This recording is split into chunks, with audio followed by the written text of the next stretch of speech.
피고인은 고개를 드세요. 눈물로 범벅이 된 가난한 미혼모가 천천히 고개를 든 순간 강석훈 판사의 얼굴이 창백해졌습니다. 숨이 멈추는 것 같았죠. 눈앞에 있는 20대 초반의 여자, 그 얼굴은 젊은 시절 아내와 똑같았어요. 강 판사의 머릿속에 20년 전의 기억이 폭풍처럼 밀려왔습니다. 감쪽같이 사라졌던 어린 딸. 그날 밤 걸려온 의문의 전화. 끝내 찾지 못했죠. 그런데 어떻게 평생을 찾아 헤매던 딸이 지금 이 순간 피고인의 모습으로 법정에 선 것일까요? 사연 시작 전 구독과 좋아요를 눌러주시고 어디서 듣고 계신지 댓글 남겨주시면 그곳으로 행운이 가득 깃들기를 바라겠습니다. 무거운 공기가 가득한 재판정의 문이 열렸습니다. 오전 10시, 오늘도 어김없이 형사재판이 시작되는 시간이었죠. 법정 안으로 들어서는 사람들의 발걸음 소리가 텅 빈 공간에 메아리처럼 울렸습니다. 강석훈 판사는 재판장석에 앉아 오늘 심리할 사건 기록을 펼쳤습니다. 58세의 그는 25년간 수많은 재판을 진행해왔지만 매번 법정에 들어설 때마다 묵직한 책임감이 어깨를 짓눌렀어요. 특히 오늘은 왠지 모를 불안감이 가슴 한구석을 차지하고 있었습니다. 피고인 입정을 알리는 법원 경위의 목소리가 울렸습니다. 법정 문이 열리고 한 젊은 여성이 고개를 숙인 채 들어왔어요. 23살의 이연주. 그녀가 입은 솜패딩은 너무 낡아서 실밥이 여기저기 튀어나와 있었습니다.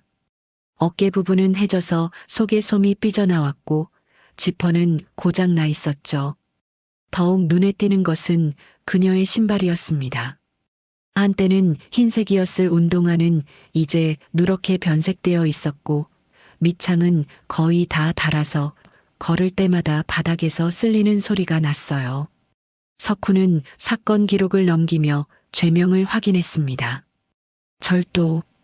피해 품목은 분유 3통과 기저귀 2팩. 피해 금액은 15만 원 상당. 그는 속으로 한숨을 쉬었죠. 또 하나의 생계형 범죄였습니다.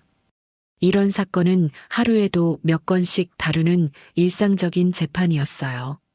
하지만 고개를 숙인 채 피고인석으로 걸어가는 여자의 모습을 보는 순간 석훈은 이상한 기시감을 느꼈습니다. 그 낡은 솜패딩, 그 지친 걸음걸이가 왠지 낯익었어요. 머릿속 어딘가에서 희미한 기억이 떠오르려 했지만 쉽게 잡히지 않았습니다. 어디서 봤더라. 석훈의 가슴 깊은 곳에서 알 수 없는 불안감이 피어올랐습니다. 마치 오래전에 묻어둔 무언가가 다시 꿈틀거리는 것 같았죠. 그는 고개를 가로저으며 집중하려 애썼습니다. 그때였습니다. 얼마 전의 기억이 번개처럼 스쳐 지나갔죠. 출근길 골목에서 만난 여자. 맞아, 그 여자다. 석훈은 자신도 모르게 몸이 굳어지는 것을 느꼈어요. 그때도 똑같은 낡은 솜패딩을 입고 있었죠. 석훈은 깊은 숨을 들이쉬며 마음을 가라앉히려 했습니다. 법정은 감정이 개입되어서는 안 되는 곳이었으니까요. 그는 수십 년간 그 원칙을 지키며 살아왔습니다. 하지만 오늘은 왜인지 평정심을 유지하기가 어려웠어요. 법정 안은 숨소리조차 들리지 않을 정도로 적막했습니다. 방청석에 앉은 몇몇 사람들도 숨을 죽이고 있었고 검사와 국선 변호사도 각자의 자리에서 서류를 정리하고 있었죠. 이 고요한 정적 속에서 석훈의 심장 소리만이 그의 귓가에 크게 울렸어요. 석훈은 조용히 입을 열었습니다. 피고인은 고개를 드세요. 그의 목소리는 평소보다 낮고 조심스러웠습니다. 법정 안에 울려 퍼진 그 한마디에 모든 사람의 시선이 피고인에게로 향했죠. 이연주는 온몸이 굳은 듯 꼼짝도 하지 않았습니다. 두 손을 꼭 쥔 채 바닥만 보고 있었죠. 석훈이 다시 한번 부르자 그녀는 천천히 아주 천천히 고개를 들기 시작했습니다. 먼저 보인 것은 떨리는 입술이었습니다. 그리고 콧날, 뺨, 마침내 눈이 드러났죠. 눈물로 범벅이 된 그 얼굴은 너무나 앳되어 보였습니다. 23살이라고는 믿기지 않을 정도로 여리고 지쳐 있었죠. 두려움과 절망 그리고 체념이 뒤섞인 그 표정은 보는 이의 마음을 아프게 했습니다. 그런데 그 순간 석훈의 표정이 돌처럼 굳어버렸습니다. 마치 시간이 멈춘 것처럼 그는 그녀의 얼굴을 뚫어지게 바라보고만 있었죠. 이 얼굴, 이 표정은 석훈의 머릿속이 하얗게 변했습니다.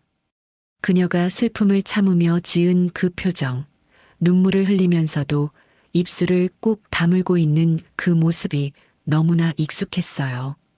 그것은 아내 혜경이 젊었을 때 슬플 때마다 지었던 표정과 놀라울 정도로 닮아 있었죠. 처자일을 유산했을 때 혼자 방에서 울던 날의 표정이 그랬어요. 그리고 무엇보다도 힘들게 가졌던 두 번째 아이, 딸 소윤이를 잃고 나서 매일같이 지었던 그 표정. 슬픔을 삼키려 애쓰면서도 결국은 눈물이 흘러내리던 그 모습이 지금 눈앞의 여자에게서 그대로 재현되고 있었습니다. 석훈의 손끝이 미세하게 떨리기 시작했습니다. 책상 위에 올려놓은 손을 꽉 쥐어보았지만 떨림은 멈추지 않았죠. 심장은 미친 듯이 빠르게 뛰기 시작했고 이마에는 식은 땀이 맺혔습니다. 아니야, 그럴 리 없어. 단순한 우연이야. 석훈은 고개를 가로저으며 부정하려 했지만 그의 시선은 여전히 그녀에게서 떨어지지 않았습니다. 마치 강력한 자석에 이끌리듯 그는 그녀의 얼굴을 계속 바라볼 수밖에 없었죠. 갑자기 그는 재판장이 아닌 다른 시간과 공간으로 빨려 들어가는 느낌을 받았습니다.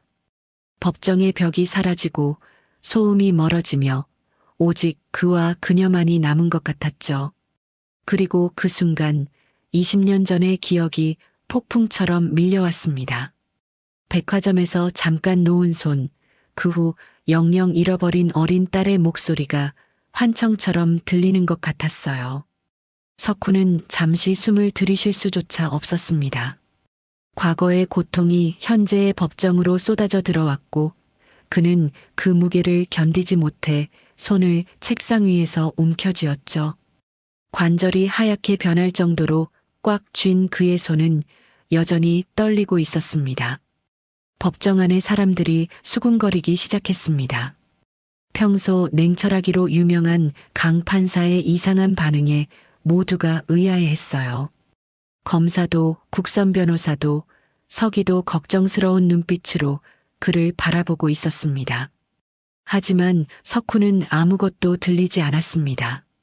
그의 짧은 침묵 사이로 오직 피고인석에서 들려오는 여자의 흐느낌만이 법정 안에 울려 퍼졌죠. 석훈의 시야가 흐려지기 시작했습니다.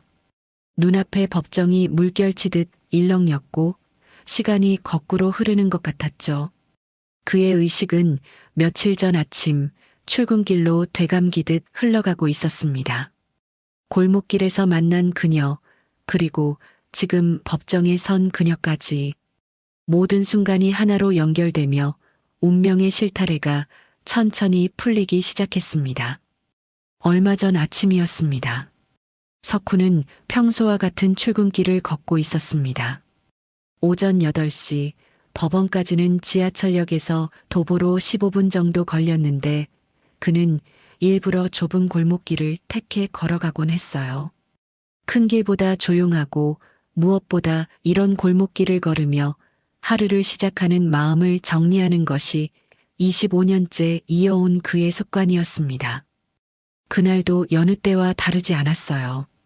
겨울 아침에 찬 공기가 얼굴을 스치고 골목 저편에서는 분식집 아주머니가 가게 문을 열며 김밥을 준비하는 소리가 들렸습니다. 석훈은 검은색 코트 깃을 세우고 목도리를 다시 한번 여미며 걸음을 재촉했죠. 그때였습니다. 끽끽. 무언가가 바닥에 긁히는 불편한 소리가 들려왔어요. 처음에는 그냥 지나치려 했지만 소리는 점점 더 크게 들렸고 거기에 아기 울음소리까지 섞여 있었습니다. 석훈은 발걸음을 멈추고 소리가 나는 쪽을 돌아봤죠. 골목 모퉁이에서 한 여자가 유모차를 밀고 있었습니다. 아니, 정확히는 밀려고 애쓰고 있었다는 표현이 맞을 것 같네요. 유모차의 왼쪽 바퀴가 완전히 비틀어져 있었고 여자는 온 힘을 다해 유모차를 끌다시피 하고 있었어요. 턱이 있는 곳에 이르면 유모차는 꼼짝도 하지 않았고 바퀴는 헛돌며 끽끽 소리만 냈습니다. 여자는 회색 모자를 깊게 눌러쓰고 있었는데 그 밑으로 삐져나온 머리카락이 헝클어져 있었어요. 입고 있는 손패딩은 한눈에 봐도 낡아 보였습니다. 어깨 부분에 실밥이 여기저기 튀어나와 있었고 소매 끝은 헤어져서 솜이 살짝 보이기도 했죠. 더 눈길을 끈 것은 그녀의 손이었습니다.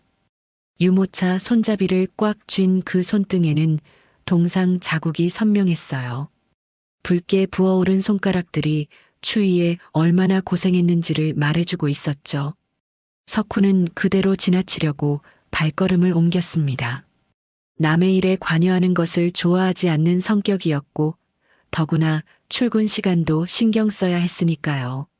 하지만 몇 걸음 가지 못해 다시 걸음을 멈췄습니다. 석훈은 조용히 여자에게 다가갔어요. 제가 도와드릴까요? 석훈이 조심스럽게 말을 건넸지만 여자는 깜짝 놀란 듯 어깨를 움츠렸습니다. 그리고는 더욱 고개를 숙이며 모자를 깊이 눌렀었어요. 아, 아닙니다. 괜찮습니다. 목소리는 너무 작아서 거의 들리지 않을 정도였습니다. 석훈은 대답을 기다리지 않고 유모차 뒤쪽으로 가서 손잡이를 잡았어요. 그리고는 살짝 들어 올려 앞쪽 바퀴가 턱을 넘을 수 있도록 도왔습니다. 이렇게 하시면 될 것 같은데요. 석훈이 유모차를 놓으며 말했습니다. 여자는 잠시 멈춰서서 고개를 더 깊이 숙였어요. 그리고는 떨리는 목소리로 겨우 한마디를 했습니다. 감사합니다.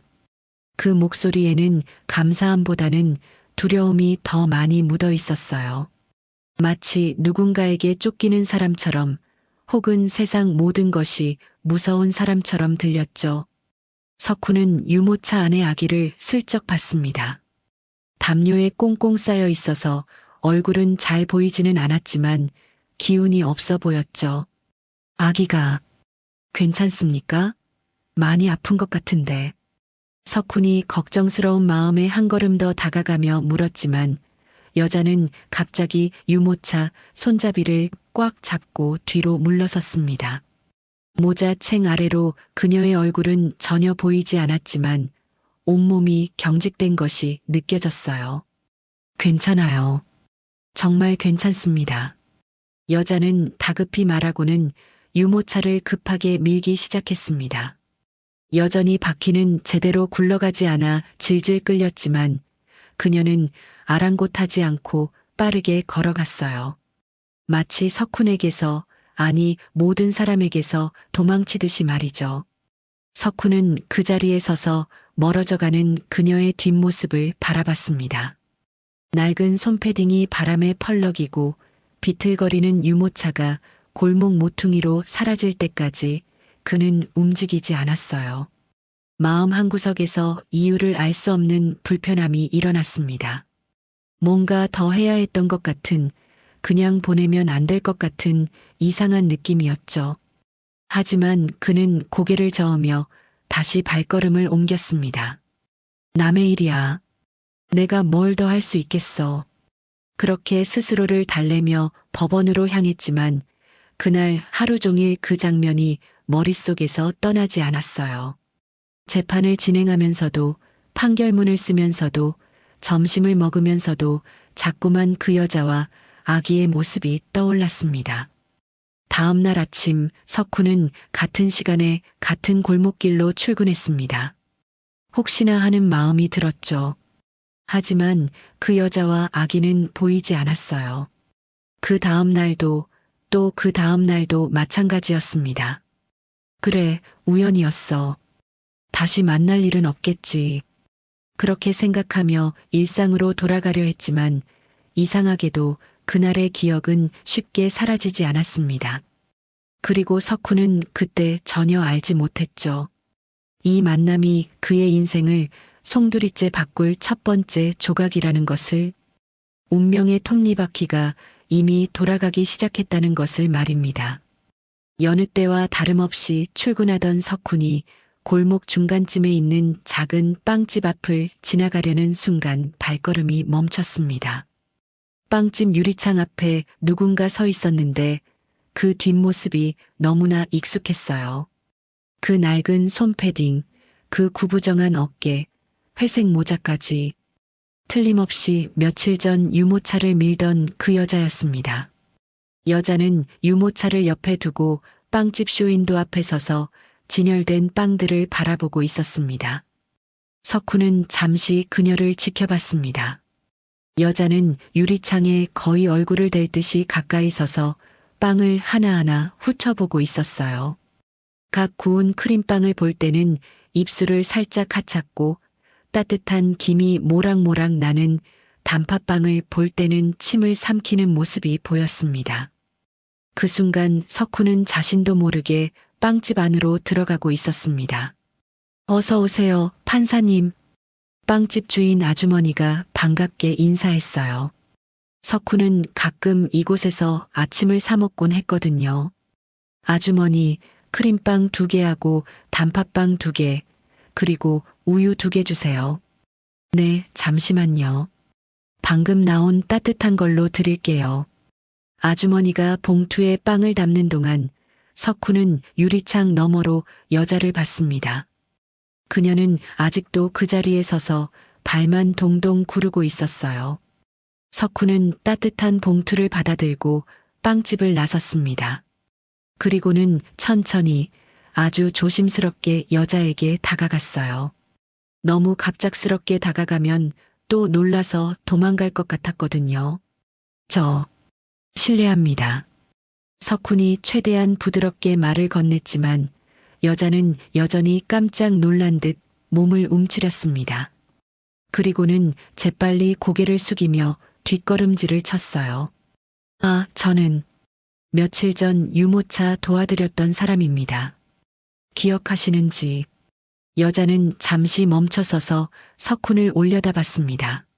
모자챙 사이로 눈만 살짝 보였는데 그 눈에는 경계심이 가득했어요. 네, 기억해요. 아주 작은 목소리였지만 분명히 들렸습니다. 석훈은 손에 들고 있던 봉투를 조심스럽게 내밀었어요. 이거 드세요. 방금 나온 따뜻한 거예요. 여자는 봉투를 보고는 고개를 세차게 저었습니다. 아니에요, 괜찮아요. 정말 괜찮습니다. 그래도 받으세요. 아침은 드셔야죠. 아기도 돌봐야 하고. 석훈이 한 발 더 다가가며 봉투를 내밀자 여자는 망설이다가 천천히 손을 뻗었습니다. 봉투를 받는 순간 그녀의 눈가가 촉촉해지는 것이 보였어요. 정말 감사합니다. 정말로. 목소리가 떨렸고 어깨가 가늘게 흔들렸습니다. 석훈은 갑자기 마음이 아팠어요. 빵 몇 개와 우유에 이렇게까지 감동하는 그녀의 모습이 너무 안쓰러웠거든요. 괜찮습니다. 아이 잘 챙기세요. 석훈이 그렇게 말을 이으려는 순간 여자는 이미 몸을 돌려 빠른 걸음으로 걸어가고 있었습니다. 마치 더 이상 그 자리에 있으면 눈물이 터질 것 같다는 듯이 급하게 사라졌어요. 석훈은 또다시 그 자리에 서서 여자의 뒷모습을 바라봤습니다. 봉투를 꼭 껴안고 종종 걸음으로 멀어지는 그 모습이 왜인지 어린아이 같아 보였어요. 대체 무슨 사연이 있는 걸까? 석훈은 깊은 한숨을 쉬며 법원으로 향했습니다. 하지만 걸으면서도 계속 뒤를 돌아보게 되었어요. 그녀가 어디로 갔는지 안전하게 집에 도착했는지 궁금했거든요. 한편 연주는 좁은 원룸에서 지친 표정으로 아기를 안고 있었습니다. 빵과 우유를 받아 달아나듯 집으로 왔지만 그 따뜻함은 오래가지 못했어요. 현실은 여전히 차갑고 메말랐습니다. 창문 틈으로 들어오는 겨울바람이 얇은 이불 하나로는 막을 수 없을 정도로 매서웠죠. 연주는 분유통을 들어 흔들어 봤습니다. 달그락거리는 소리조차 나지 않았어요. 완전히 비어 있었죠. 기저귀 봉지를 열어보니 달랑 2장만 남아 있었습니다. 지우야, 조금만 참아. 8개월 된 아기 지우는 엄마의 품에서 힘없이 기대어 있었어요. 평소라면 배고프다고 크게 울었을 텐데 지금은 그럴 힘조차 없는 것 같았습니다. 가늘게 칭얼대는 소리만 간간히 들릴 뿐이었죠. 연주는 떨리는 손으로 휴대전화를 들었습니다. 연락처를 열어보니 고작 3개의 번호만 저장되어 있었어요. 소아청소년과 병원, 자신이 자란 보육원, 그리고 지후 아빠인 전 남자친구의 번호. 혹시나 하는 마음에 남자친구 번호를 눌러봤지만 역시나 없는 번호라는 안내음만 들렸습니다. 아기를 가졌다고 했을 때 책임질 수 없다며 사라진 그는 번호까지 바꿔버렸죠. 나 진짜 혼자구나.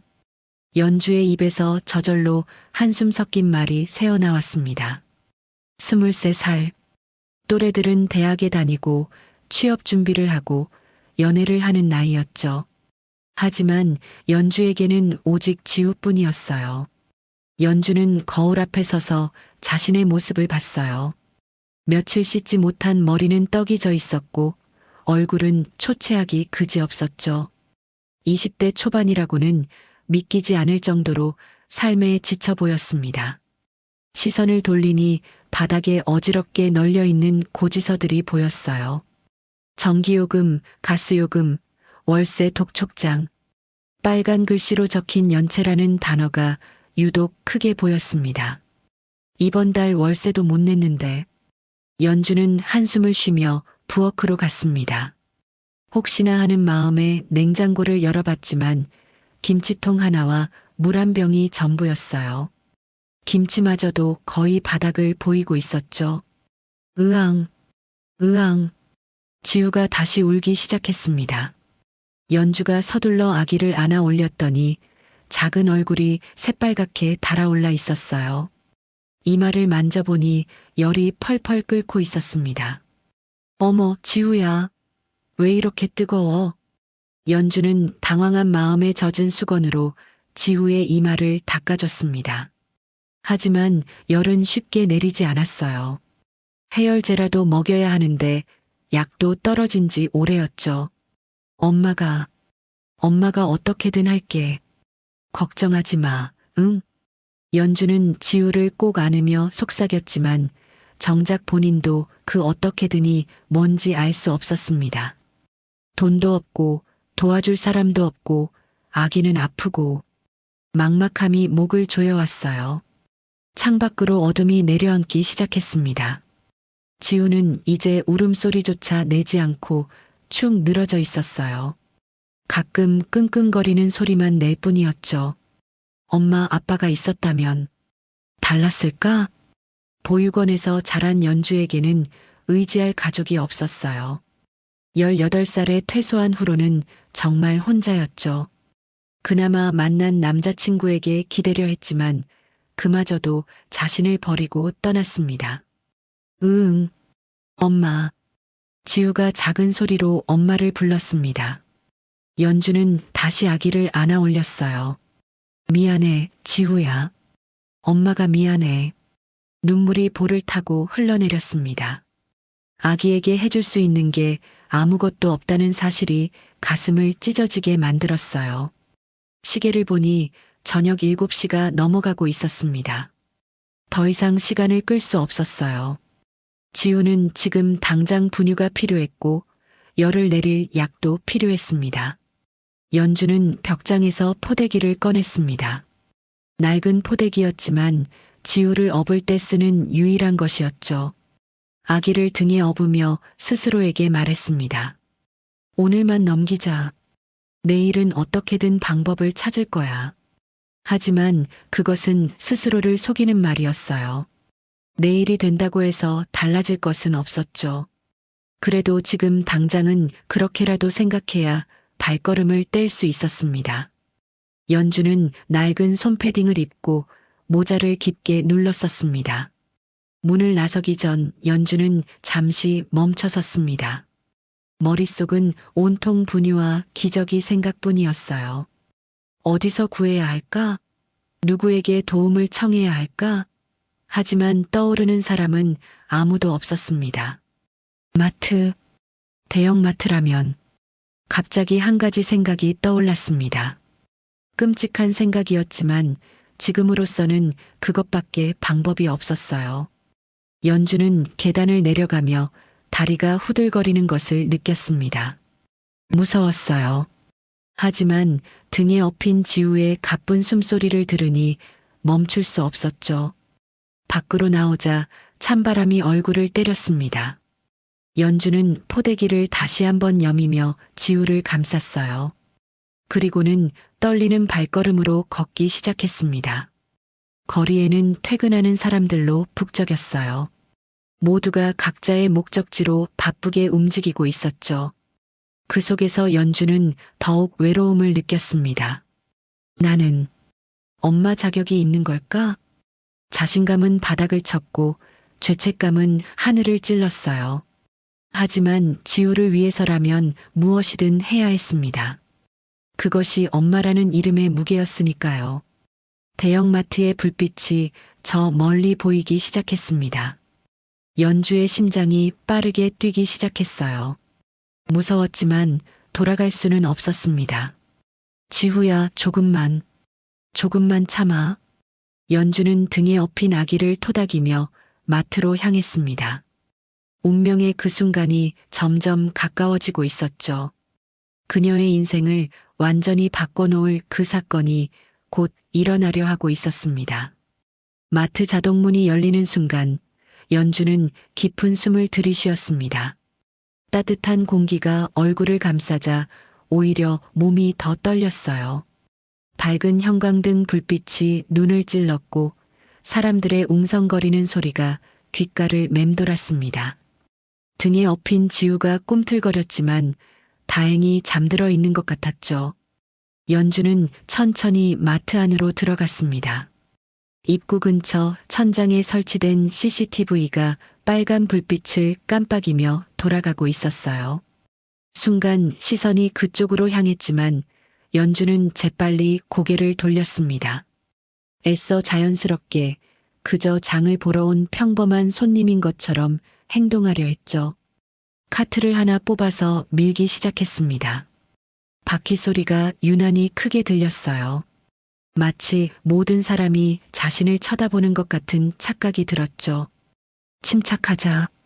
그냥 필요한 것만 가져가면 돼. 연주는 스스로를 다독이며 유아용품 코너로 향했습니다. 분유 진열대 앞에 서자 다양한 브랜드의 제품들이 눈에 들어왔어요. 평소라면 가장 싼 것을 골라 계산했겠지만 지금은 그럴 수도 없었죠. 떨리는 손으로 분유통을 하나 집어들었습니다. 그리고 2개, 3개. 카트에 담으면서도 손이 계속 떨렸어요. 옆에서 장을 보던 아주머니가 이상한 눈빛으로 쳐다봤지만 연주는 못 본 척했습니다. 기저귀 코너로 이동했어요. 기저귀 팩 2개를 카트에 실었습니다. 이제 필요한 건 다 담았어요. 아니, 사실은 해열제도 필요했고 연주 자신도 먹을 것이 필요했지만 너무 많이 가져가면 더 위험할 것 같았죠. 카트를 밀면서 연주의 마음속에서는 양심과 두려움이 격렬하게 싸우고 있었습니다. 이건 도둑질이야. 범죄라고. 하지만 지우가 죽을 것 같아. 어떻게 해야 해? 다른 방법이 있을 거야. 꼭 이렇게까지. 다른 방법이 뭐가 있어? 돈도 없고 도와줄 사람도 없는데. 머릿속이 복잡해져서 어지러웠어요. 연주는 잠시 멈춰서서 깊은 숨을 들이쉬었습니다. 그때 등에서 지우가 작게 신음소리를 냈어요. 여전히 열이 내리지 않았는지 등을 통해서도 뜨거운 체온이 느껴졌죠. 미안해, 지우야. 엄마가 나쁜 사람이 되더라도 널 살릴게. 연주는 구석 코너로 몸을 숨겼습니다. 심장이 입 밖으로 튀어나올 것 같았죠. 떨리는 손으로 준비해온 낡은 청가방을 펼쳤습니다. 누가 볼까봐 주변을 두리번거리며 재빨리 분유통과 기저귀를 가방에 쓸어 담았습니다. 이제 나가기만 하면 돼. 제발. 연주는 태어난 척하려 애쓰며 계산대를 지나쳤습니다. 입이 바싹바싹 마르고 다리가 후들거렸죠. 출구가 보였습니다. 장바구니를 품에 꼭 안고 출구 쪽으로 걸어갔어요. 심장이 미친 듯이 뛰기 시작했습니다. 쿵쿵거리는 소리가 너무 커서 주변 사람들도 들을 수 있을 것 같았죠. 조금만 더. 자동문 센서에 불이 들어오며 문이 열리기 시작했어요. 살았다 싶은 바로 그 순간이었습니다. 거기 손님. 굵은 목소리가 등 뒤에서 들렸어요.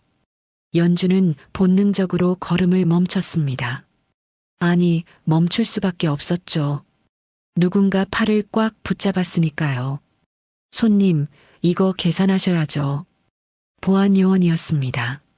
체구가 큰 남자 보안요원이 연주의 팔을 붙잡고 있었어요. 그의 눈빛은 날카로웠고 표정은 굳어 있었죠. 연주는 순간 온몸에서 피가 빠져나가는 것을 느꼈습니다. 얼굴이 하얗게 질렸고 입술이 파르르 떨렸어요. 아기가 말이 제대로 나오지 않았습니다. 목이 막힌 것처럼 답답했고 눈앞이 하얗게 변했어요. 등에 엎인 지우가 놀랐는지 칭얼대기 시작했죠. 사무실로 가시죠. 보안요원은 단호했습니다. 연주를 이끌고 보안실로 향했어요. 가는 동안 마트 안의 시선이 온통 연주에게 쏠렸습니다. 수군거리는 소리가 들려왔죠. 어머, 도둑이래. 애기까지 없고 왜 저래? 보안실에 들어가자 CCTV 화면이 여러 대 설치되어 있었습니다. 그중 하나에는 연주가 분유를 장바구니에 넣는 모습이 선명하게 찍혀 있었어요. 변명의 여지가 없었죠. 이름이 뭐예요? 이연주입니다. 나이는 23살이에요. 보안요원이 서류에 뭔가를 적기 시작했습니다. 연주는 그 순간 무릎이 꺾였어요. 그대로 바닥에 주저앉으며 보안요원의 바지를 붙잡았습니다. 제발, 한 번만 봐주세요. 아기가 아파요. 분유도 떨어지고 열도 나고 정말 죄송해요. 한 번만. 눈물이 볼을 타고 흘러내렸습니다. 콧물도 함께 나왔지만 닦을 겨를도 없었어요. 그저 필사적으로 매달릴 뿐이었죠. 보안실 문이 열리고 다른 직원들이 들어왔습니다. 매니저로 보이는 여자분도 있었어요. 그들은 연주를 보고는 안타까운 표정을 지었지만 그뿐이었죠. 경찰에 신고했어요? 지금 하려고요. 잠깐만. 여자 매니저가 연주를 자세히 봤습니다.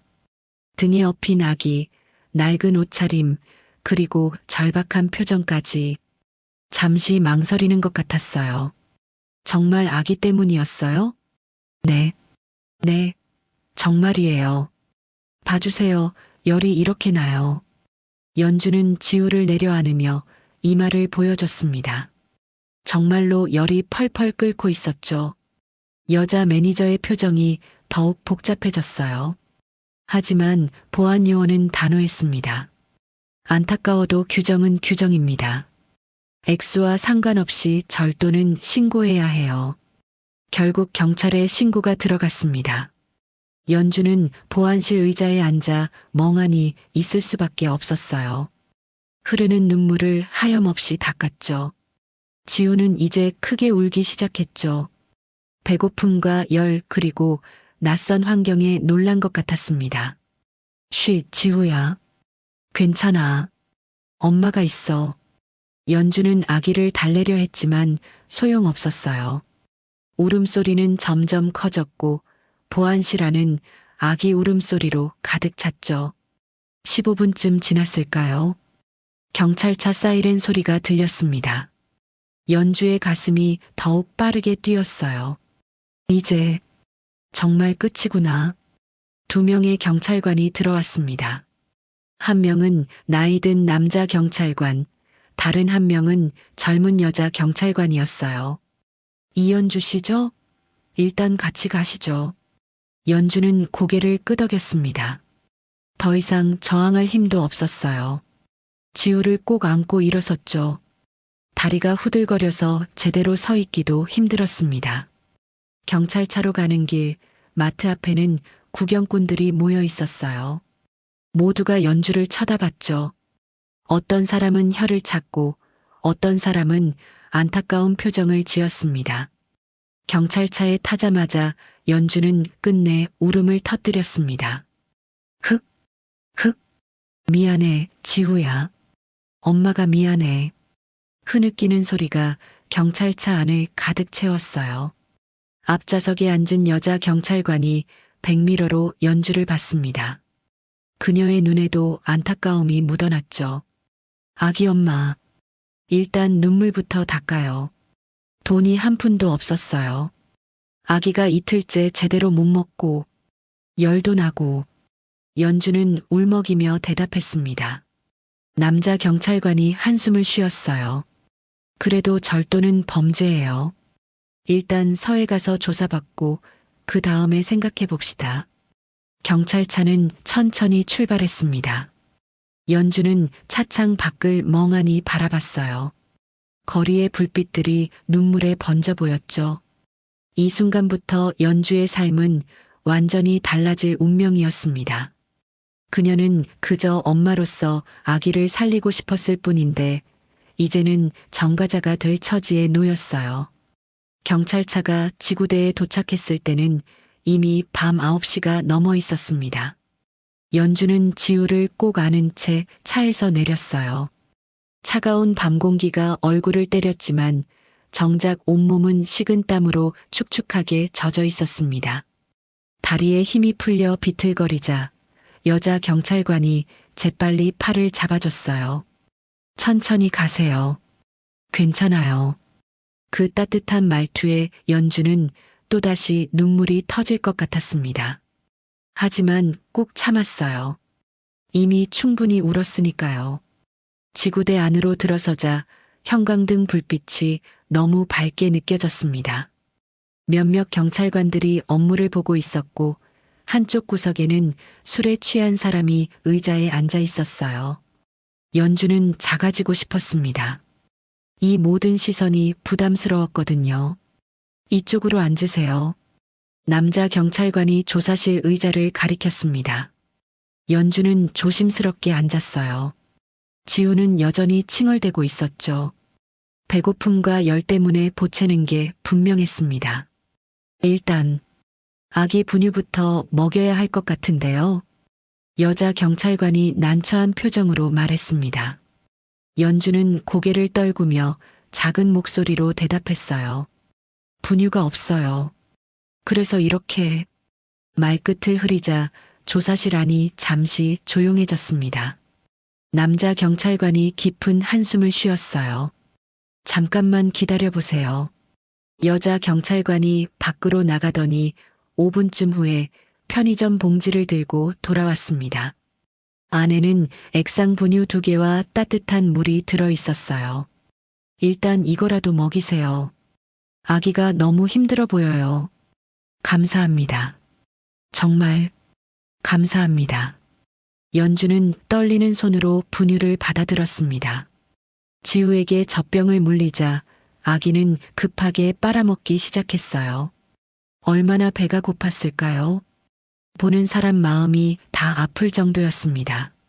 남자 경찰관은 그 모습을 잠시 지켜보다가 책상 위에 진술서를 펼쳤습니다. 이름표를 보니 박민수라고 적혀 있었어요. 40대 초반쯤 되어 보였습니다. 이연주 씨, 주민등록번호 말씀해 주세요. 연주는 떨리는 목소리로 번호를 불렀습니다. 박 경사는 천천히 받아 적으며 물었어요. 주소는요? 서울시 관악구 봉천동. 가족은요? 부모님이나 형제자매는? 그 질문에 연주는 입술을 깨물었습니다. 없어요. 저는 보육원에서 자랐어요. 퇴소한 지 5년 됐고. 박 경사의 손이 잠시 멈췄습니다. 그는 연주를 다시 한번 바라봤어요. 23살, 보육원 출신, 그리고 아기까지. 이 젊은 엄마가 얼마나 힘들게 살아왔을지 충분히 짐작이 갔습니다. 아기 아빠는요? 연주의 어깨가 움츠러들었습니다. 연락 안 돼요. 임신 사실 알고 나서 사라졌어요. 전화번호도 바꿨고. 그럼 혼자서 아기를 키우고 있다는 거죠? 네. 한 글자 대답이었지만 그 안에 담긴 무게는 상상할 수 없을 만큼 무거웠습니다. 박 경사는 잠시 펜을 내려놓고 연주를 바라봤어요. 일은 하고 있어요?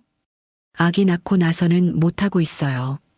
어린이집도 대기가 길고 보낼 돈도 없어요. 맡아줄 사람도 없고요. 가끔 새벽에 전단지 돌리는 일 하는데 그것도 아기 재우고 나서 한두 시간씩. 목소리가 점점 작아졌습니다. 연주는 자신의 처지를 설명하면서도 부끄러움과 수치심이 밀려왔어요. 박 경사는 깊은 한숨을 쉬며 진술서에 생계형 절도라고 적었습니다. 그리고는 조심스럽게 물었어요. 오늘 훔친, 아니, 가져간 물건이 분유 3통하고 기저귀 2팩이 맞죠? 네. 죄송해요. 정말 죄송해요. 연주는 고개를 숙인 채 계속 사과했습니다. 박 경사는 진술서를 다 작성한 후 연주에게 읽어보라고 건넸어요. 여기 서명하시면 됩니다. 연주는 떨리는 손으로 펜을 잡았습니다. 서명을 하는 순간 자신이 정말로 범죄자가 되는 것 같았어요. 눈물이 또다시 차올랐습니다. 저 감옥 가는 건가요? 목이 메어 간신히 나온 질문이었습니다. 박 경사는 고개를 저었어요. 지금 당장은 아니에요. 일단 불구속 송치로 처리할 겁니다. 집에 가서 아기 돌보면서 결과를 기다리면 돼요. 불구속 송치요? 연주는 그 단어가 무슨 뜻인지 정확히 몰랐습니다. 박 경사가 천천히 설명했어요. 감옥에 가두지 않고 집에서 생활하면서 수사를 받는다는 뜻이에요. 나중에 검찰에서 기소를 할지 안 할지 결정하게 됩니다. 그럼 아기는 제가 계속 돌볼 수 있는 거예요? 네, 그렇죠. 그 말에 연주는 안도의 한숨을 쉬었습니다. 적어도 지우와 떨어지지 않아도 된다는 게 천만다행이었어요. 박 경사는 잠시 고민하더니 지갑을 꺼냈습니다. 그리고는 5만 원권 한 장을 꺼내 연주 앞에 놓았어요. 이거. 연주는 깜짝 놀라 고개를 들었습니다. 박 경사는 난처한 표정을 지으며 말했어요. 아기 분유라도 사세요. 많은 돈은 아니지만. 아니에요. 이럴 수 없어요. 이미 분유도 사주셨는데. 연주는 황급히 손을 내저었습니다. 하지만 박 경사는 단호했어요. 받으세요. 죄는 죄지만 아기는 먹여야죠. 법 집행하는 사람으로서 할 말은 아니지만 그래도 사람 대 사람으로서 드리는 겁니다. 정말 죄송해요. 감사합니다. 꼭 갚을게요. 연주는 5만 원을 꼭 쥐고 눈물을 흘렸습니다. 세상에 자신을 도와주는 사람이 있다는 게 믿기지 않았어요. 근데 말이에요. 박 경사가 진지한 표정으로 말을 이었습니다. 불구속 송치는 피할 수가 없어요. 이미 신고가 들어갔고 CCTV에도 찍혔으니까요. 며칠 후에 검찰에서 연락이 올 겁니다. 마트 측에서 처벌을 강력하게 원하고 있어서 그럼 어떻게 되는 건가요? 보통 이런 경우는 약식 기소로 넘어가요. 벌금형이 나올 가능성이 높죠. 벌금이요? 연주의 얼굴이 다시 창백해졌습니다. 지금 5만 원도 큰 돈인데 벌금이라니요. 얼마나 나올까요? 글쎄요. 피해 금액은 적지만 합의가 안 돼서 적게는 50, 많게는 100만 원까지도 나올 수 있습니다. 100만 원이요? 연주는 그 말에 숨이 막혔습니다. 100만 원. 상상도 할 수 없는 돈이었어요. 박 경사는 연주의 반응을 보며 안타까운 표정을 지었습니다. 혹시 미혼모 지원제도 같은 거 알아보신 적 있어요? 아니요. 어떻게 알아봐야 하는지도 모르겠어요. 제가 아는 선에서 알아봐 드릴게요. 미혼모 재단이나 복지관 연락처 찾아서 문자로 보내드리겠습니다. 정말요? 감사합니다. 정말 감사합니다. 연주는 고개를 숙여 인사했습니다. 작은 희망이 보이는 것 같았어요. 하지만 동시에 불안감도 사라지지 않았습니다. 조사가 끝나고 연주는 지우를 안고 지구대를 나섰습니다. 밤 11시가 넘은 시각이었어요. 거리는 을씨년스럽게 고요했습니다. 집으로 가는 길, 연주는 계속 박 경사가 준 5만 원을 만지작거렸습니다. 이 작은 돈이 지금의 자신에게는 생명줄 같았어요. 원룸에 도착해 불을 켜자 텅 빈 방이 눈에 들어왔습니다. 연주는 지우를 침대에 눕히고는 그대로 바닥에 주저앉았어요. 흑, 참았던 울음이 터져 나왔습니다. 오열하는 소리가 좁은 방 안을 가득 채웠죠. 왜 이렇게 살아야 하는 걸까요? 무엇을 잘못한 걸까요? 지우는 분유를 먹고 조금 진정했지만 여전히 열이 높았습니다. 연주는 젖은 수건으로 아기 이마를 닦아주며 속삭였어요. 미안해, 지우야. 엄마가 정말 미안해. 그날 밤 지우는 끙끙 앓으며 밤새 잠을 제대로 자지 못했습니다. 연주도 한숨도 못 잤어요. 아기를 안고 토닥이면서 밤을 지새웠죠. 며칠이 지났습니다. 연주는 박 경사가 보내준 연락처로 전화를 걸어봤지만 대부분 대기자가 많거나 조건이 맞지 않는다는 답변만 돌아왔어요. 현실은 여전히 차갑고 냉정했습니다.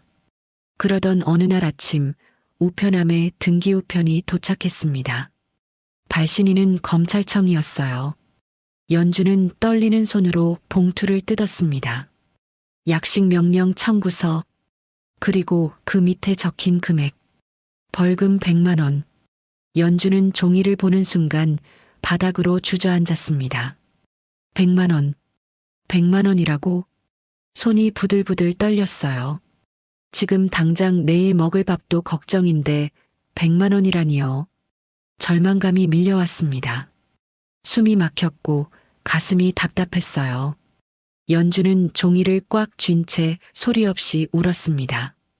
한참을 그렇게 있다가 연주는 문득 생각났습니다. 박 경사. 그분이라면 뭔가 방법을 알려줄지도 몰라요. 연주는 후들거리는 다리를 이끌고 지구대로 향했습니다. 지우를 업은 채였어요. 다행히 박 경사가 근무 중이었습니다. 경사님, 저기. 연주가 조심스럽게 다가가자 박 경사는 바로 알아봤어요. 아, 연주 씨. 무슨 일이에요? 이게 왔는데요. 연주는 떨리는 손으로 약식 명령 청구서를 내밀었습니다. 박 경사는 서류를 받아들고 읽어보더니 고개를 끄덕였어요. 100만 원. 예상했던 대로네요. 경사님, 저 어떻게 해야 해요? 이 돈을 어떻게 마련해야 하는지. 연주의 목소리는 절박했습니다. 박 경사는 잠시 생각하더니 조심스럽게 말했어요. 연주 씨, 정식 재판을 신청해 보세요. 정식 재판이요? 네. 약식 명령에 불복해서 정식 재판을 청구할 수 있어요. 그러면 판사님 앞에서 직접 사정을 말씀드릴 수 있죠. 그럼 벌금이 줄어들 수도 있나요? 가능성은 있어요. 특히 연주 씨처럼 생계형 범죄고 초범이고 어린 아기까지 있으면 판사님이 선처할 수도 있습니다. 정말요? 연주의 눈에 희미한 빛이 돌았습니다. 박 경사는 고개를 끄덕이며 말을 이었어요. 물론 확실한 건 아니에요. 하지만 지금보다 나빠질 일은 없을 겁니다. 시도해 볼 만한 가치는 있어요. 연주는 약식 명령 청구서를 꽉 쥐었습니다. 정식 재판.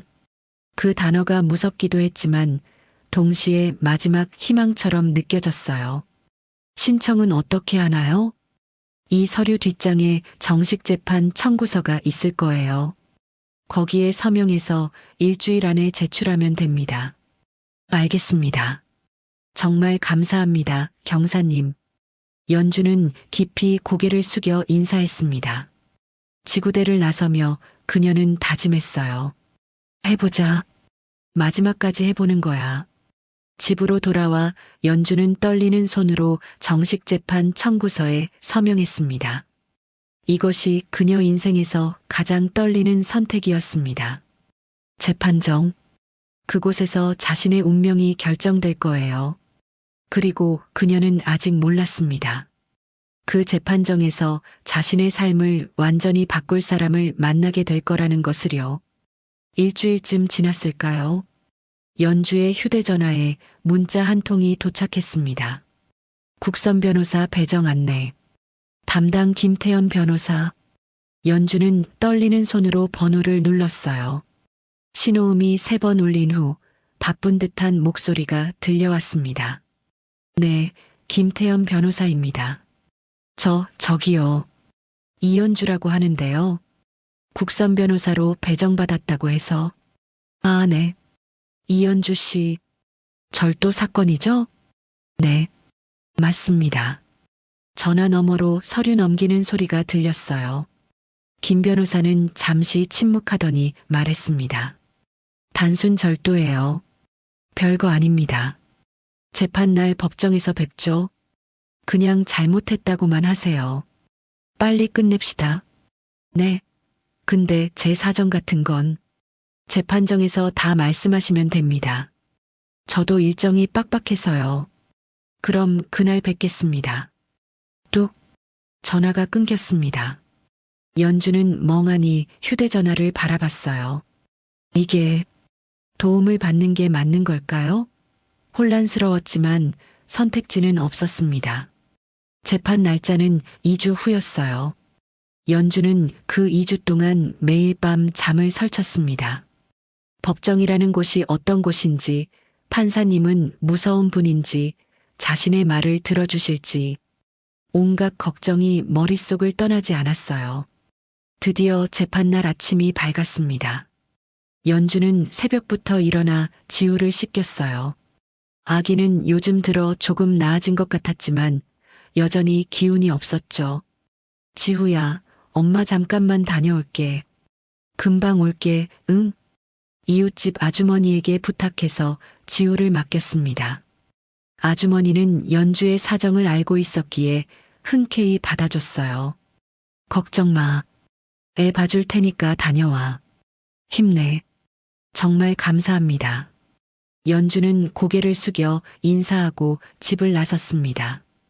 법원으로 향하는 내내 손이 떨렸습니다. 사람들이 모두 자신을 쳐다보는 것 같았어요. 법원 건물 앞에 도착했을 때는 오전 9시 30분이었습니다. 재판은 10시부터였어요. 높은 건물을 올려다보니 숨이 막혔습니다. 연주는 떨리는 다리를 이끌고 안으로 들어갔습니다.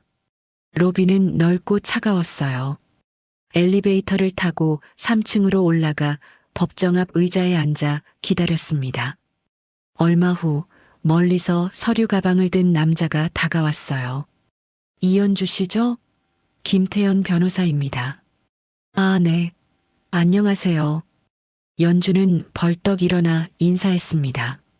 김 변호사는 피곤한 표정으로 서류를 흩어보며 말했어요. 사건 기록 봤어요. 생계형 절도. 초범이고 뭐 어렵지 않을 겁니다. 변호사님, 제 사정 좀 들어주세요. 아기가 아파서 나중에 판사님한테 말씀하세요. 저는 형식적인 변론만 하면 되니까요. 김 변호사는 시계를 보며 말을 이었어요. 그리고 괜히 말 길게 하지 마세요. 간단히 잘못했다고만 하면 됩니다. 사정 설명도 짧게 하고요. 알겠죠? 네. 연주는 실망스러웠지만 고개를 끄덕일 수밖에 없었습니다. 곧 법정 문이 열렸어요. 법원 경위가 나와서 말했습니다. 이연주 씨, 들어오세요. 연주는 떨리는 발걸음으로 법정 안으로 들어갔습니다. 법정은 생각보다 작았지만 묘하게 위압적이었어요. 높은 곳에 재판장석이 있었고 양옆으로 검사석과 변호인석이 마주보고 있었죠. 그리고 가운데에 피고인석이 있었습니다. 연주는 피고인석에 앉았어요. 손을 꼭 맞잡고 고개를 푹 숙였습니다. 심장이 너무 빨리 뛰어서 숨쉬기가 힘들었어요. 재판장 입정하십니다. 모두 일어나 주십시오. 법원 경위의 목소리가 울렸습니다. 연주는 후들거리는 다리로 일어섰어요. 문이 열리고 검은 법복을 입은 판사가 들어왔습니다. 그 순간 법정 전체가 얼음장처럼 굳는 것 같았어요. 연주는 너무 긴장한 나머지 주변 모든 게 멈춘 것처럼 느껴졌습니다. 판사는 재판장석에 앉으며 서류를 펼쳤습니다. 50대 후반쯤 되어 보이는 남자였어요. 표정은 무척 단단해 보였죠. 앉으세요. 모두가 자리에 앉았습니다. 판사는 사건 기록을 넘기며 확인했어요. 연주는 고개를 숙인 채 손만 꼭 쥐고 있었습니다. 판사 석훈은 사건 기록을 읽으며 속으로 생각했어요. 또 생계형 절도구나. 그는 피고인석을 흘끗 봤습니다.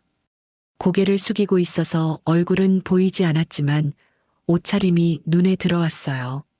낡은 솜패딩, 실밥이 튀어나온 소매, 그리고 어깨 부분에 해진 자국. 어디서 본 것 같은데. 석훈은 이상한 기시감을 느꼈습니다. 그 옷이 어디선가 본 것 같았어요. 문득 얼마 전 기억이 떠올랐습니다. 출근길 골목에서 만난 여자. 유모차를 밀던 그 여자도 똑같은 솜패딩을 입고 있었죠. 그리고 다시 만난 빵집 앞에서 빵을 바라보던 그 여자도. 석훈의 가슴이 미묘하게 조여들었습니다. 석훈은 마음을 가라앉히고 입을 열었습니다. 피고인은 고개를 드세요. 목소리는 평소처럼 차분했지만 왠지 모르게 떨리는 것 같았어요. 연주는 천천히, 아주 천천히 고개를 들기 시작했습니다. 먼저 턱이 보였고 그 다음 콧날, 그리고 뺨. 마침내 눈이 드러났어요. 눈물로 가득한 얼굴, 두려움과 절망이 섞인 표정. 그 순간 석훈의 시선이 굳었습니다. 마치 누군가 뒤통수를 세게 친 것 같은 충격이었어요. 아니, 가슴을 움켜쥔 것 같은 느낌이었죠. 이 얼굴은. 석훈의 머릿속이 하얗게 변했습니다. 연주가 슬픔을 참으며 짓는 그 표정이 너무나 익숙했어요. 아내 혜경이 젊었을 때 슬플 때마다 짓던 그 표정. 눈물을 흘리면서도 입술을 꾹 다물고 고개를 약간 숙이며 눈빛만으로 애절함을 드러내던 그 모습. 똑같았습니다. 석훈은 숨을 들이쉴 수조차 없었어요. 심장이 갑자기 빠르게 뛰기 시작했고 손끝이 차갑게 식었습니다. 그리고 그 순간 기억의 파편들이 번개처럼 스쳐 지나갔습니다. 아빠, 저기 저거 봐. 3살 소윤이의 웃음소리. 분홍 원피스. 새로 산 하얀 구두. 소윤아, 천천히 가. 아빠 손잡고 백화점 복도를 뛰어가는 작은 뒷모습. 그리고 소윤아, 어디 있어? 소윤아. 사람들 사이를 미친 듯이 뛰어다니던 자신의 목소리. 딸랑. 바닥에 떨어진 작은 머리핀. 미아 안내 방송입니다. 3살 여자아이. 스피커에서 울려 퍼지는 안내 방송. 그날 밤 걸려온 의문의 전화. 너도 내 가족을 잃어봐라. 전화기 너머로 들려온 차갑고 낮은 목소리. 내 판결 때문에 내 형이 감옥에 갔어.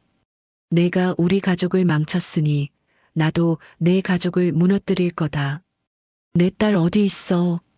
으앙, 으앙. 희미하게 들리던 아기 울음소리. 툭. 끊긴 전화.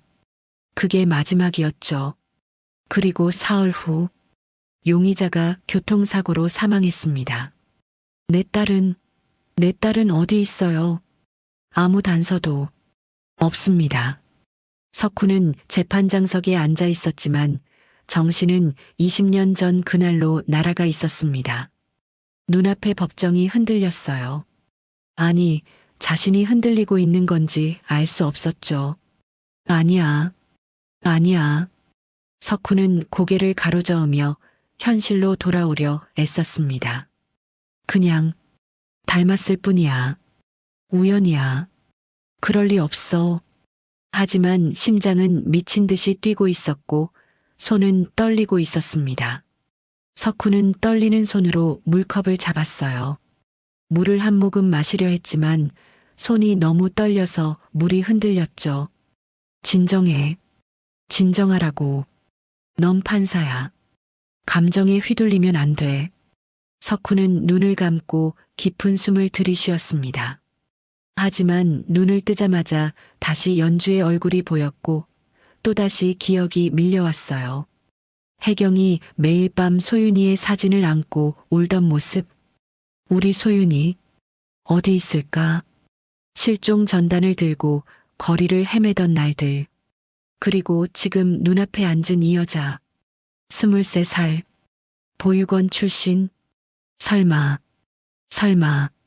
석훈은 사건 기록을 다시 봤습니다. 글자가 흔들려서 제대로 보이지 않았어요. 이연주. 23. 보육원 출신. 보육원 출신이라는 글자를 보는 순간 석훈의 가슴이 철렁 내려앉았습니다. 한빛 보육원. 발견 시기. 20년 전. 숨이 막혔습니다. 석훈은 법복 안쪽이 땀으로 흠뻑 젖는 것을 느꼈어요. 석훈은 억지로 고개를 들었습니다.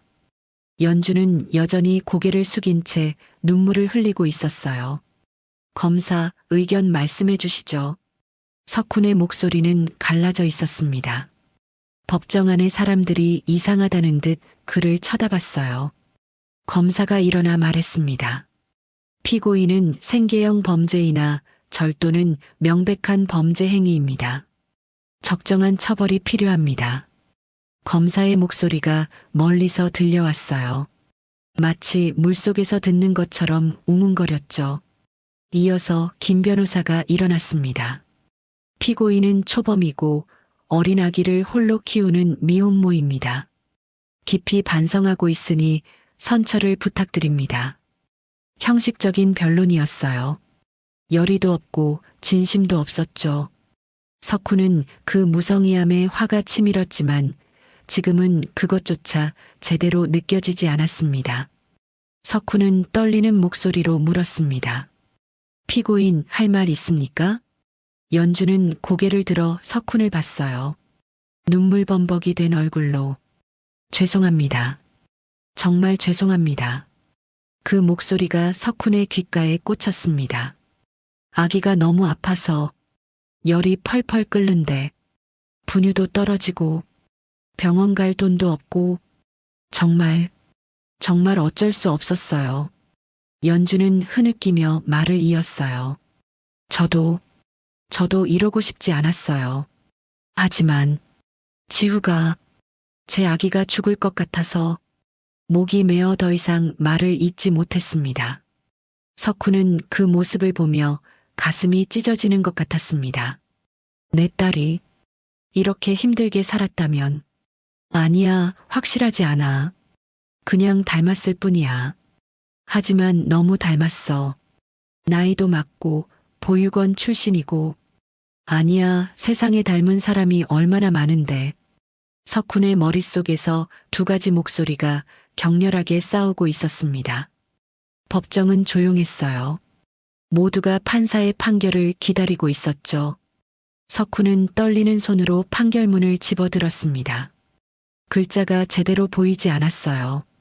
흔들렸고 번졌고 뒤섞였습니다. 석훈은 눈을 감았어요.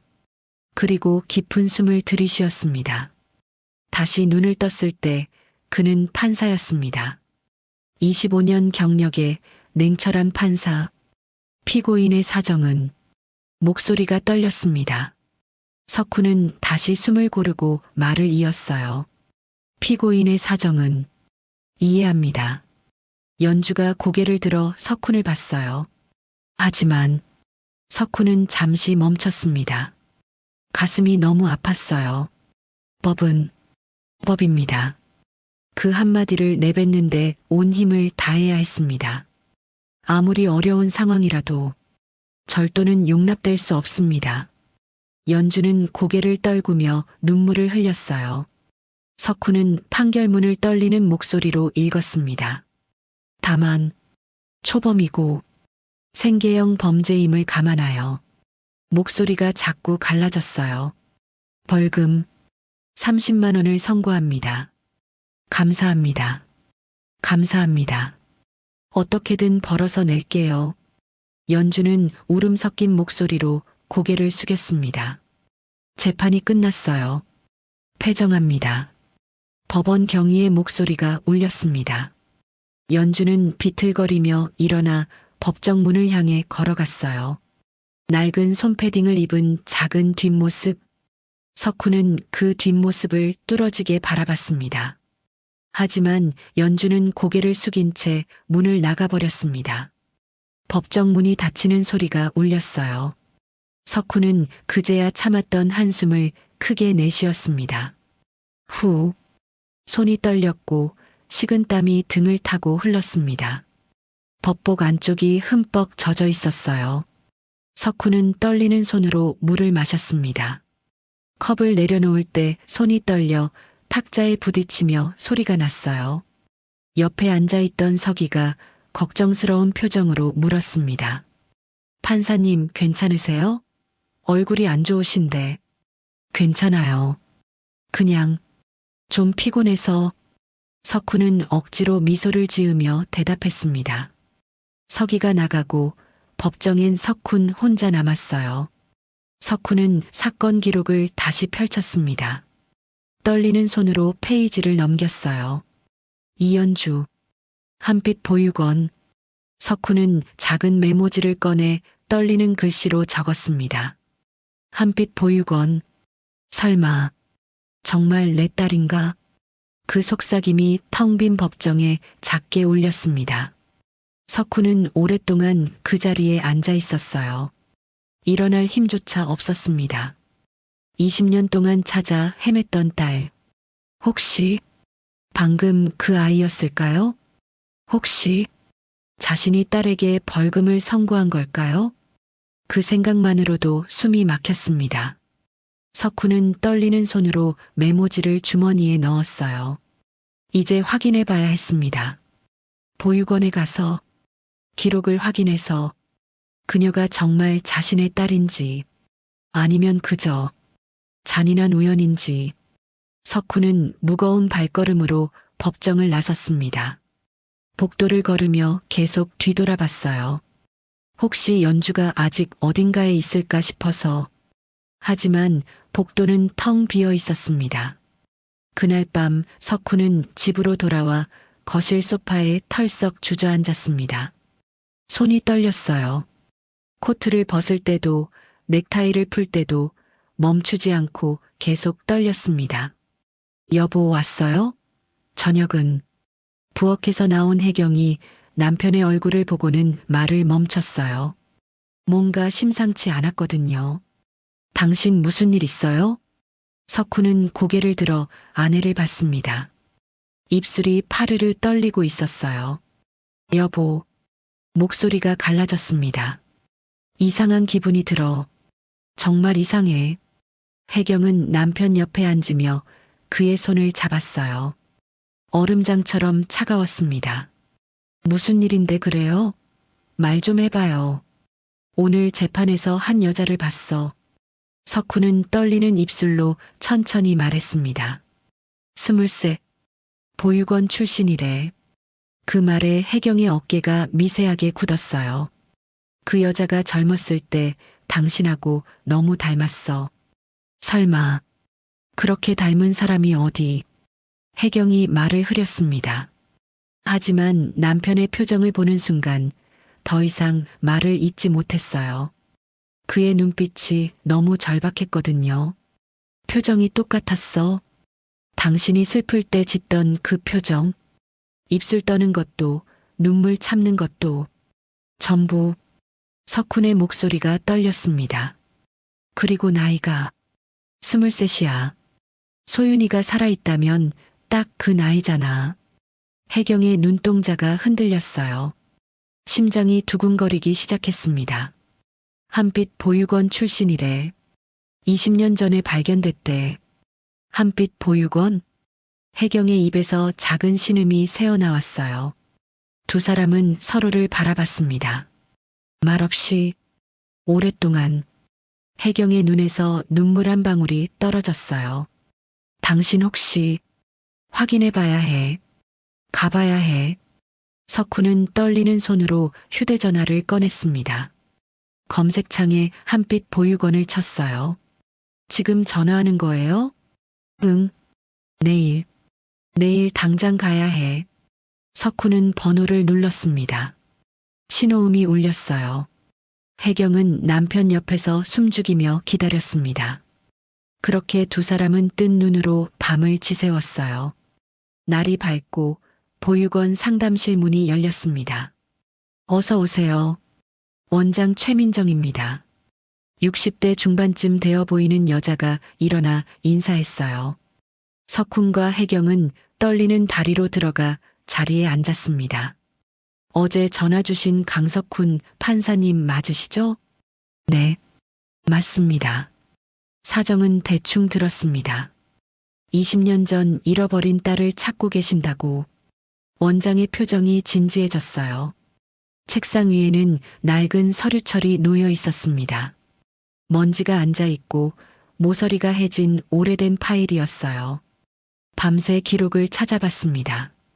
원장은 서류철을 펼쳤습니다. 20년 전 3월에 들어온 아이 기록입니다. 혜경이 남편의 손을 꽉 잡았어요. 발견 날짜가. 원장이 서류를 읽다가 잠시 멈췄습니다.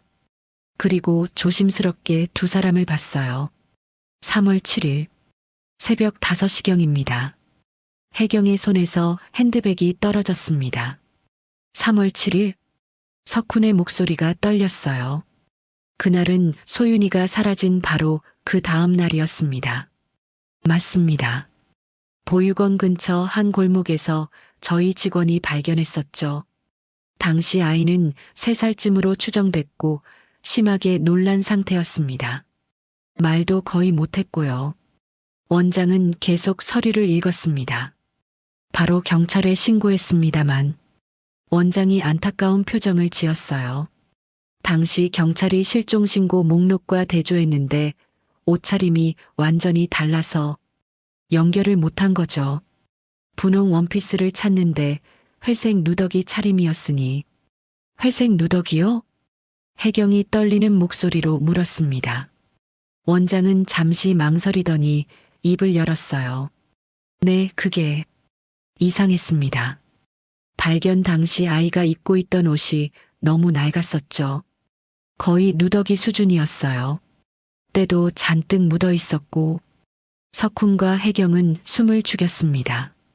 그런데 원장이 서류철에서 작은 사진 한 장을 꺼냈어요. 신발만 새 것이었습니다. 사진에는 작은 하얀 구두가 찍혀 있었어요. 그 순간 혜경이 의자에서 벌떡 일어섰습니다. 얼굴이 새하얗게 질렸고 손이 입으로 올라갔어요. 저게 말이 나오지 않았습니다. 숨이 막혔어요.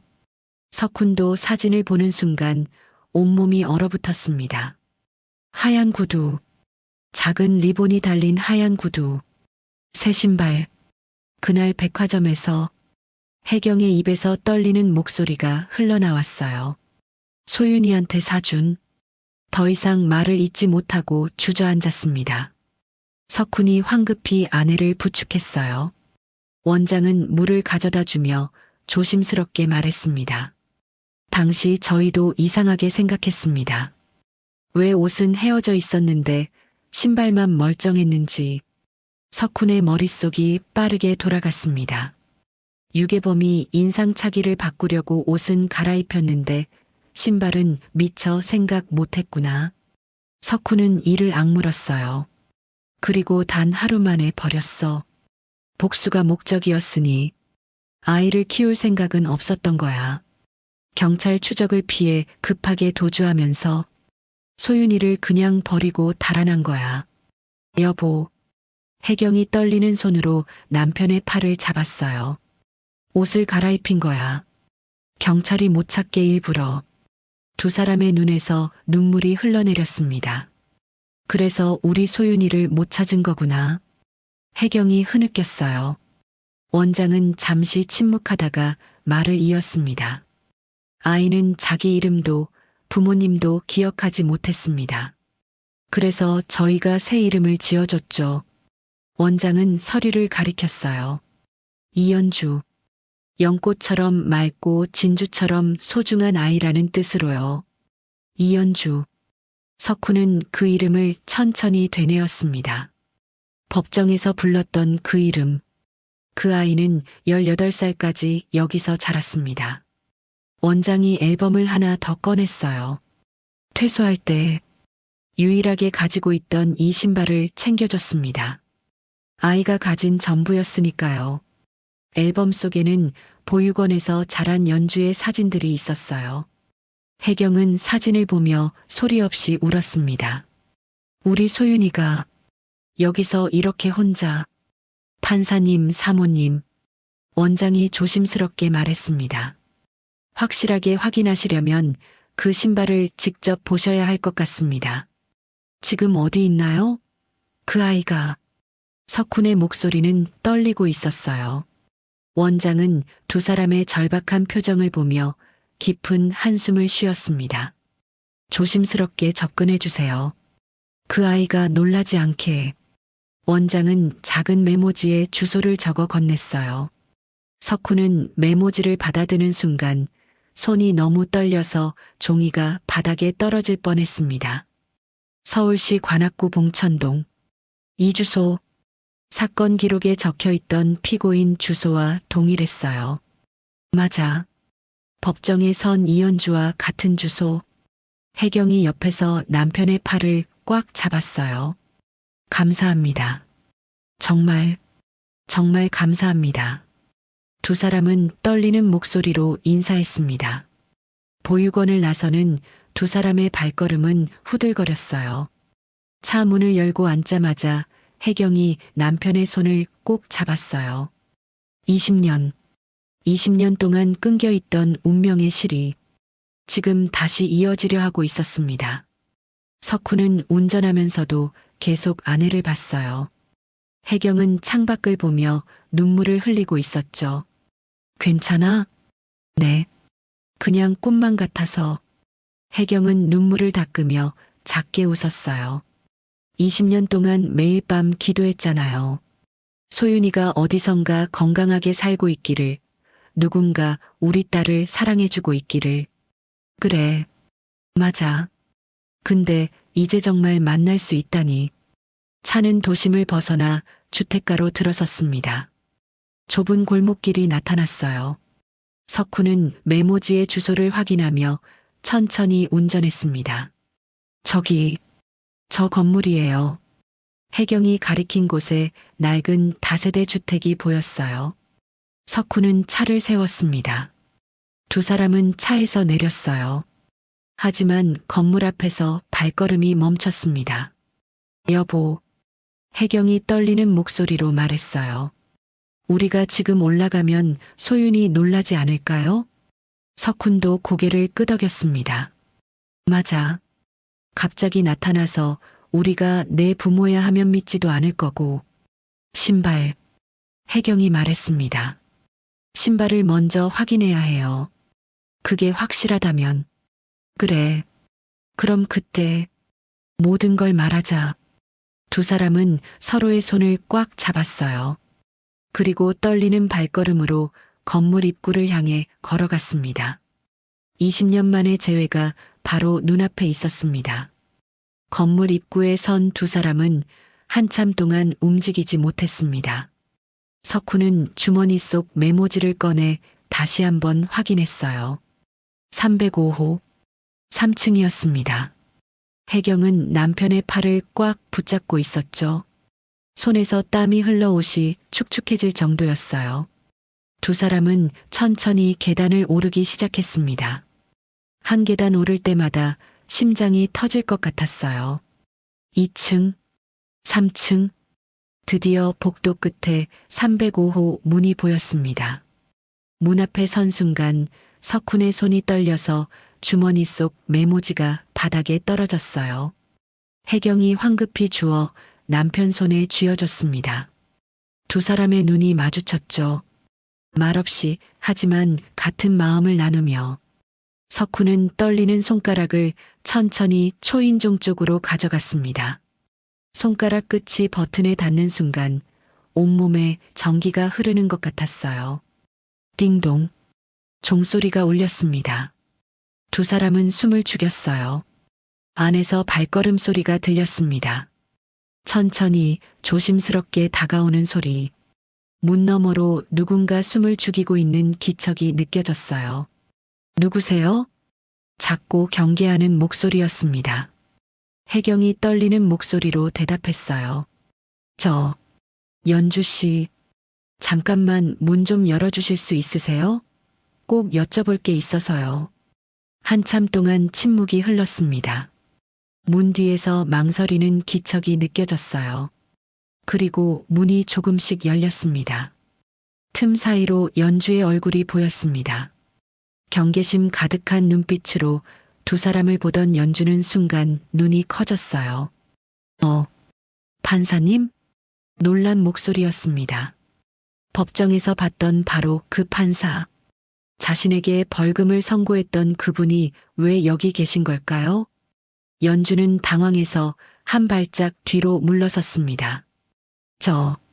무슨 일로? 혜경은 그 순간 숨이 멎는 것 같았어요. 더 가까이서 보니 더 확실했습니다. 젊은 시절 자신의 얼굴이었어요. 혜경은 떨리는 손으로 가방을 열었습니다. 그 안에서 보육원에서 받은 사진을 조심스럽게 꺼냈어요. 저희가 이상한 부탁을 드리러 왔어요. 혹시 이런 신발 가지고 계신가요? 연주는 사진을 보는 순간 눈이 더 커졌습니다. 크게 숨을 들이쉬었어요. 얼굴이 창백해졌죠.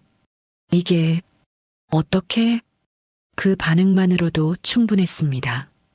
연주는 사진을 뚫어지게 바라보다가 고개를 끄덕였어요. 그리고는 말없이 안으로 들어갔습니다. 석훈과 혜경은 복도에서 서로의 손을 꽉 잡았습니다. 두 사람 모두 호흡이 가빠졌어요.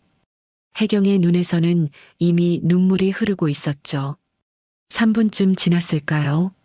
문이 다시 열렸습니다. 연주의 손에는 작은 하얀 구두가 들려 있었어요. 오래되어 약간 변색되었지만 여전히 리본이 달린 그 구두. 20년 전 백화점에서 소윤이에게 신겨줬던 바로 그 신발. 이건 제 유년기 물건이에요. 단 하나 남은. 연주의 목소리는 떨렸습니다. 혜경은 그 순간 무릎이 꺾이며 바닥에 주저앉았습니다. 두 손으로 입을 막았지만 흐느낌이 새어나왔어요. 소윤이. 석훈도 온몸에서 힘이 빠지는 것을 느꼈습니다. 다리가 후들거려 벽을 짚어야 했어요. 시야가 흐려지고 귓가에서는 웅웅거리는 소리만 들렸죠. 이게 맞아. 우리가 사준. 말을 잇지 못하고 그대로 문 앞 바닥에 주저앉았습니다. 얼굴을 두 손으로 감싸자 눈물이 손가락 사이로 흘러내렸어요. 연주는 놀라 뒤로 물러섰습니다. 낯선 두 사람이 자신의 집 앞에서 무너져 오는 모습에 당황한 거죠. 혜경이 떨리는 손을 뻗어 연주의 손을 잡았습니다. 내가 우리 딸이야. 목소리는 울음으로 갈라졌어요. 20년 전 백화점에서 잃어버린. 연주는 그 말을 듣고 얼어붙었습니다. 손에 들고 있던 신발이 떨어질 뻔했어요. 입술이 파르르 떨렸습니다. 석훈이 고개를 들어 연주를 봤습니다. 눈물 범벅이 된 얼굴이었어요. 25년 경력의 판사. 법정에서 단 한 번도 눈물을 보이지 않았던 그가 지금은 아이처럼 울고 있었습니다. 보육원 기록을 확인했어. 발견된 날짜, 하얀 구두, 전부 맞아. 연주는 뒷걸음질을 치며 벽에 등을 기댔습니다. 다리에 힘이 풀렸어요. 머릿속이 하얗게 변했죠. 아니, 저는 이연주예요. 부모님은. 말끝이 흐려졌습니다. 자신도 확신할 수 없었어요. 혜경이 일어나 연주에게 다가갔습니다. 떨리는 손으로 연주의 얼굴을 쓰다듬었어요. 우리가 너를 찾았어. 20년 동안 단 하루도 너를 잊은 적이 없어. 그 손길이 너무 따뜻했습니다. 연주는 평생 느껴보지 못한 온기였어요. 가슴 깊은 곳에서 뭔가 무너져 내리는 것 같았죠. 석훈이 일어나 연주 앞에 섰습니다. 키가 훨씬 큰 그였지만 지금은 고개를 깊이 숙이고 있었어요. 미안해. 아버지가 너무 늦게 왔다. 목이 메어 말을 잇지 못했습니다. 내가 너를 지키지 못했어. 내가 널 법정에 세웠어. 죄인으로 만들었어. 석훈의 얼굴이 일그러졌어요. 내가 죄인이야. 그 말에 연주가 고개를 세게 저으며 석훈의 손을 꽉 잡았습니다. 아니에요. 판사님은 법대로 하신 거잖아요. 연주의 목소리도 떨렸어요. 잘못한 건 저예요. 저는 정말 괜찮아요. 석훈이 연주를 껴안았습니다. 25년 경력의 판사가 아이처럼 울었어요. 내가 그런 일을 하지 않아도 되게 지켜줬어야 했는데. 석훈의 울음은 억눌러왔던 20년의 절망이 터져나오는 것 같았습니다. 어깨가 들썩이고 온몸이 떨렸어요. 연주의 눈에서도 눈물이 흘러내렸습니다. 가슴이 미어지는 것 같았어요. 평생 궁금했던 것. 왜 자신은 부모가 없는지, 왜 보육원에 있어야 했는지, 그 답이 지금 눈앞에 있었습니다. 저는 평생 혼자인 줄 알았어요. 목이 메어 말을 잇지 못했습니다. 연주는 그대로 바닥에 주저앉았어요.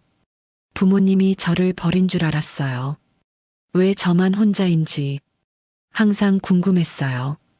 혜경이 옆에 앉아 연주를 껴안았습니다. 20년 만에 안아보는 딸. 너무 작았던 아이가 이렇게 자라 있었어요. 버린 게 아니야. 절대 아니야. 누가 널 데려갔어. 우리는 미친 듯이 찾았어.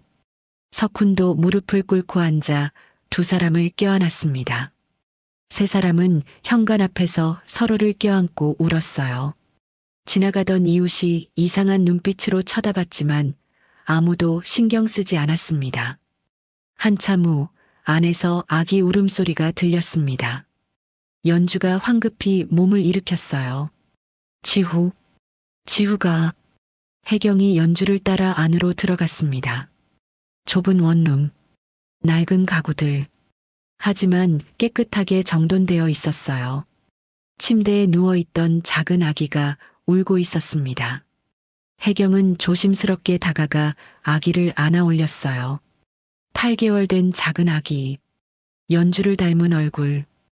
혜경의 눈에서 또다시 눈물이 흘러내렸습니다. 우리 손주구나. 석훈도 안으로 들어와 손자를 받습니다. 가슴이 뜨거워졌어요. 잃어버렸던 딸을 찾았을 뿐 아니라 손주까지 생긴 거였죠. 연주는 눈물을 닦으며 두 사람을 봤습니다. 여전히 믿기지 않았어요. 자신에게 부모가 있다는 것. 그것도 이렇게 자신을 찾아 헤맨 부모가. 혜경이 지우를 아는 채 연주에게 말했습니다. 우리 이제 같이 살자. 연주는 그 말에 고개를 떨구었어요. 손을 꼭 쥔 채 작게 말했습니다. 저 같은 사람이 함께 살아도 될까요? 무슨 소리야? 석훈이 연주의 어깨를 감쌌습니다. 넌 우리 딸이야. 당연히 함께 살아야지. 하지만 저는 미혼모고 정과도 생겼고. 연주의 목소리가 떨렸어요. 이렇게 갑자기 나타나서 폐만 끼치는 거 아닐까요? 폐를 끼치다니. 혜경이 한 손으로 지우를 안고 다른 손으로 연주의 손을 잡았습니다. 너는 우리가 20년 동안 찾아 헤맨 딸이야. 우리에겐 무엇과도 바꿀 수 없는 선물이야. 우리가 너와 지우를 지킬게. 석훈이 단호하게 말했습니다. 이제 절대 혼자 두지 않아. 약속해. 연주는 그 말을 듣고 고개를 끄덕였습니다. 눈물이 또다시 흘러내렸어요. 정말 괜찮을까요? 당연하지. 혜경이 눈물을 닦고 웃으며 말했습니다. 넌 우리 딸이니까. 그리고 지우는 우리 손주고. 연주는 더 이상 참지 못하고 두 사람을 껴안았습니다. 평생 느껴보지 못한 따뜻함이었어요. 네 사람은 그렇게 좁은 원룸에서 한참을 함께 있었습니다. 창밖으로 해가 기울었어요. 주황빛 노을이 방 안을 비췄죠. 잃어버린 20년. 끊어진 줄만 알았던 시간이 지금 이 순간 다시 이어지고 있었습니다. 며칠이 지났습니다. 석훈과 혜경은 다시 연주의 원룸을 찾았어요. 이번엔 이삿짐을 싸러 온 거였죠. 문을 열고 들어서자 연주는 침대 옆에 앉아 낡은 옷가지들을 정리하고 있었습니다. 지우는 바닥에 깔린 담요 위에 누워 천장을 바라보고 있었어요. 왔어요? 연주가 일어나 인사했습니다. 아직도 어색했어요. 엄마 아빠라고 부르는 게 입에서 잘 나오지 않았죠. 그래, 우리가 도와줄게. 혜경이 웃으며 말했습니다. 그리고 방 안을 둘러봤어요. 가진 게 별로 없었습니다. 옷 몇 벌, 낡은 이불, 작은 냄비 하나. 그게 전부였어요. 혜경은 구석에 놓인 빈 분유통을 집어들었습니다. 바닥이 드러난 통이었어요. 가슴이 저릿했습니다. 우리 딸이 이렇게 살았구나. 눈시울이 붉어졌어요. 침대 옆에는 해진 아기 옷들이 쌓여 있었습니다. 솜이 빠져나온 것, 단추가 떨어진 것. 그걸 보며 혜경은 입술을 깨물었어요. 석훈도 방 안을 둘러보며 마음이 무거워졌습니다. 좁은 공간, 곰팡이가 핀 벽, 제대로 닫히지 않는 창문. 내가 더 빨리 찾았어야 했는데. 이제 다 챙겼어요. 연주가 작은 가방 하나를 들고 말했습니다.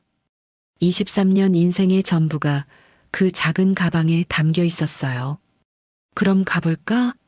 석훈이 지우를 안아 올렸습니다. 아기는 낯선 사람의 품에 안겨도 울지 않았어요. 오히려 석훈의 얼굴을 신기한 듯 바라봤죠. 차에 짐을 싣고 출발했습니다. 연주는 뒷좌석에 앉아 창밖을 봤어요. 살던 동네가 멀어졌습니다. 20년을 혼자 살았던 그곳이 30분쯤 달렸을까요?